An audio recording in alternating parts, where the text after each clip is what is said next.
En entendant Jean-Pierre exprimer ses idées, ses positions, ça a fait écho en moi d'une manière très très très forte, puisque j'avais un espèce de soulagement en entendant quelqu'un qui pensait ce que je pense, alors que je me sens généralement très minoritaire dans ma manière de penser l'éducation. Savoir que le créa existe, savoir qu'il y en a d'autres qui ont réfléchi à ça, moi ça me donne du soutien dans ma tête, ouais. Me dire, non, je suis pas folle, quoi. Non, je suis pas folle, il y a vraiment un truc très très beau derrière ça, et avec beaucoup de liberté et de bienveillance et de laisser être. Le contenu est particulièrement approprié, et ce qui fait la richesse de cette rencontre, c'est notamment les rencontres, le partage et le témoignage de toutes ces personnes, de ces jeunes personnes, de cet éventail de personnes qui, par leur vécu, éclairent particulièrement le nôtre, le mien.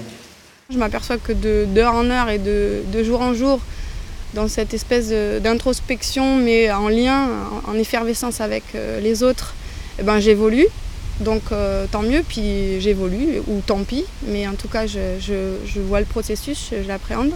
Souvent j'ai l'impression que ce qui est dit est évident, parce que ça résonne juste, ça me semble très juste.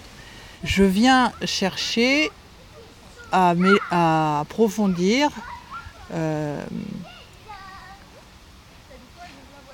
comment je fais avec les limites qu'on m'impose et avec les miennes.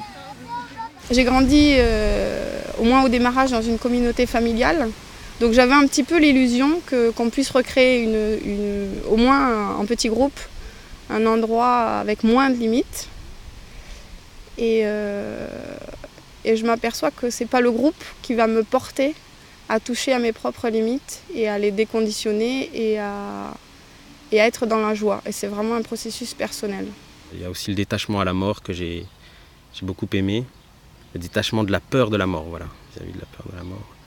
Ça, parce que c'est quelque chose qui est très prégnant en moi, très présent.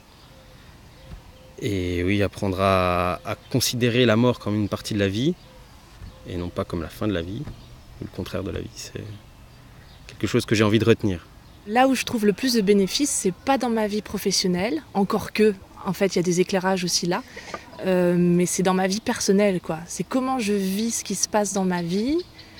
Ça me parle de pourquoi je suis en colère, pourquoi je suis triste, pourquoi j'ai peur, tout ça, comment ça marche. Et ça me donne des clés pour tous ces trucs, que ce soit dans la vie privée ou dans la vie professionnelle, en fait. Parce qu'il y a de la relation à l'autre partout et que tout est là. Ce que j'entends et qui me convient beaucoup dans le propos de Jean-Pierre, c'est le pourquoi. Même s'il y a quelque part une impasse dans le pourquoi, parce que le pourquoi m'appartient, c'est moi qui va répondre à la question, et c'est seulement une réponse avec je, elle n'est pas valable généralement. C'est pas, je ne vais pas répondre au pourquoi du monde, je vais répondre à mon pourquoi. Alors que le comment peut donner lieu à des solutions générales qui peuvent être acceptées par un grand nombre. Mais le pourquoi m'intéresse beaucoup aujourd'hui.